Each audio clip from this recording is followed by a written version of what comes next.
যে বৰ্তমান যিজন মুখ্যমন্ত্ৰী আছে হিমন্ত বিশ্ব শৰ্মা ডাঙৰীয়া, সেই হিমন্ত বিশ্ব শৰ্মাৰ পক্ষত আপোনালোকে থাকিব নে তেওঁৰ বিপক্ষে থাকিব? হিমন্ত বিশ্ব শৰ্মাই জানে যে তেখেতৰ পক্ষত আপোনালোকে নাই, সেইকাৰণে তেওঁ ছদ্মবেশত কিছুমান মানুহক ইয়াতে পঠিয়াই দিছে। আজি হাগ্ৰামা মহিলাৰী ডাঙৰীয়া ইয়াত আহি আপোনালোকৰ ইয়াত প্ৰাৰ্থী দিছে। হাগ্ৰামা মহিলাৰী ডাঙৰীয়াক মই সাহসেৰে কৈছো, তেওঁক আপোনালোকে এটা ভোট দিয়া মানে হিমন্ত বিশ্ব শৰ্মাৰ দুটা ভোট আপোনালোকৰ লাভ হোৱা ৰাইজ। নিজৰ হাতেৰে আপোনালোকে নিজৰ হাতত থকা আপোনালোকে আপোনাৰ কুঠাৰখন ভৰিত নামাৰিব ৰাইজ। হাগ্ৰামা মহিলাৰী হিমন্ত বিশ্ব শৰ্মাৰ মানুহ, তেনেকৈ মানুহ কি কথা মই ফকীৰ তাৰমানে আকৌ আহিম আপোনালোকৰ ওচৰত।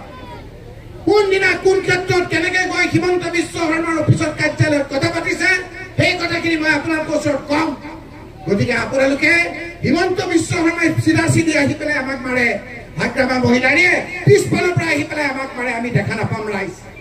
সেইকাৰণে সাহসেৰে যুঁজিবৰ কাৰণে প্ৰদেশ কংগ্ৰেছৰ সভাপতি গৌৰৱ গগৈ ডাঙৰীয়াই দায়িত্ব লোৱাৰ পাছত উজনিত আপোনালোকে দেখিছে যে বিভিন্ন জাতি জনগোষ্ঠীয়ে আজি এটা পোহৰ দেখিছে।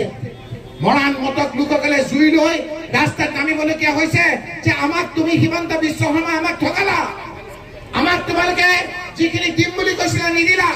এইমাত্ৰ মই গোলোকগঞ্জৰ পৰা আহিছো।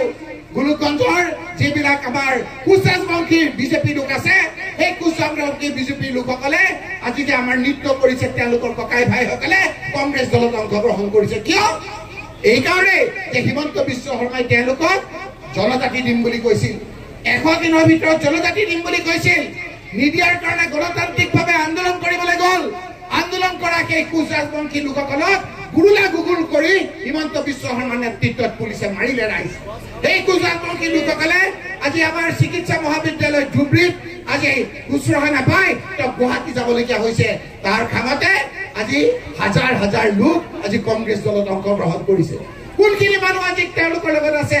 কুচৰাজবংশী অঞ্চলটোৰ লগত নাই। বঙালী সম্প্ৰদায়ৰ হিন্দু বঙালী লোকসকলে কিমান ভোট দিলে বিজেপিক? কিমান ভোট দিলে? আজি বিজেপিৰ মন্ত্ৰীসভাত, হিমন্ত বিশ্ব শৰ্মাৰ মন্ত্ৰীসভাত এজন বঙালী ব্ৰহ্মপুত্ৰ বেলিত মন্ত্ৰী নাই যে তাত গৈ পেলাই কথাবিলাক ক'ব। সেইকাৰণে বঙালী লোকসকলে কৈছে যে এইবাৰ নিৰ্বাচন আহক, হিমন্ত বিশ্ব শৰ্মাক মুখ্যমন্ত্ৰীৰ পৰা আঁতৰাবৰ কাৰণে দলে বলে বঙালী হিন্দু মানুহখিনিয়ে এইবাৰ কংগ্ৰেছ দলক আমাৰ গৌৰৱ গগৈৰ নেতৃত্বত ভোট দিব। ল'ৰা ছোৱালীয়ে ভুগিব লাগিব। আৰু যদি আপোনালোকৰ শুদ্ধ হয় তেতিয়াকে ল'ৰা ছোৱালীৰ ভৱিষ্যত ভাল হ'ব। সেইকাৰণে আপোনালোকক অনুৰোধ কৰিছো যে কাৰো কথা আপোনালোকে নুশুনিব। অন্তৰ আত্মা সোধক যে আপোনালোকে আপোনালোকৰ ভোটটো কাক দিলে আপোনালোকে শান্তিৰে থাকিব পাৰিব। কাক দিলে আগন্তুক 7 মাহৰ পিছত যি নিৰ্বাচন হ'ব, সেই নিৰ্বাচনত কংগ্ৰেছৰ নেতৃত্বত যেতিয়া চৰকাৰ হ'ব, সেই চৰকাৰ কংগ্ৰেছৰ নেতৃত্বত হ'ব।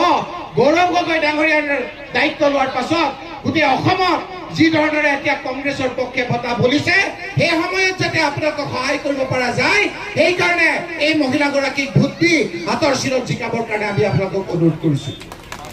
ৰাইজ এই ভোটটো যোগেদি আপোনালোকে এটা মেছেজ দিব লাগে।